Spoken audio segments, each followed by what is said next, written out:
want to talk about something at the end of last year. We had two competing bills. I don't know if we say competing, but they were different bills. Two different bills. Two different bills for the Marcellus Shale impact fee.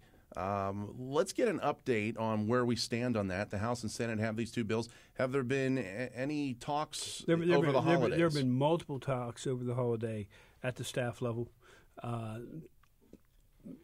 To me, it's important that the staff try and identify everything that we can agree upon, and they each take direction from their principal.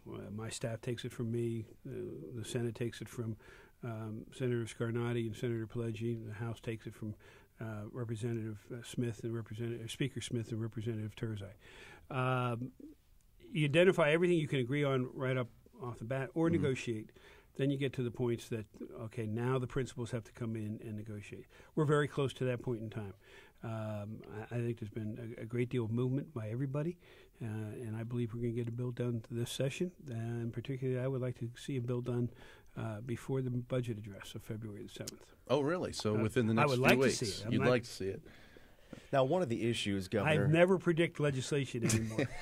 that was my one losing game at least right one learning point from last year. That is the first lesson governors always learn, I think, when they take office. One of the provisions, I believe, is in both of the bills right now would essentially preempt local zoning, and that's caused a bit of a furor among environmentalists and related groups. They're actually holding a rally at the Capitol this week to try to defeat that measure. I believe it's something you want to see in there, and I want to ask, why is this an important piece of the shale puzzle? Well, first off, it goes back to where we actually were years ago until a Supreme Court decision on one small aspect, where the Oil and Gas Act allowed for that uniformity of zoning regulations, that people couldn't over-regulate at the local level. Because this is not just an industry located solely within one municipal jurisdiction. This is an industry that crosses the entire state of Pennsylvania, and it is part of a national industry.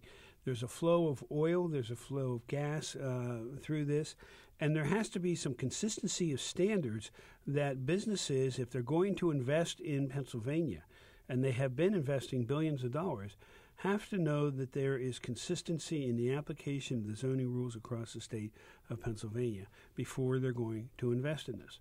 I know that it's not one that we're trying to bend over backwards for the industry, but if I'm a business person, I'm going to look for consistency. If I'm in one township and the next township over is doing everything I can to prevent me from having a business in that district. So it's very important to the development of this industry. The development of this industry is very important to, let's go back to the beginning of our conversation today, to the economy of Pennsylvania, because this is a keystone or a cornerstone of the future economy of Pennsylvania when it comes to creating jobs, when it comes to creating new businesses, when it comes to creating manufacturing and bringing manufacturing back to Pennsylvania. So it's very important that we look at this not just in the individual municipal standpoint, but overall statewide and actually nationally.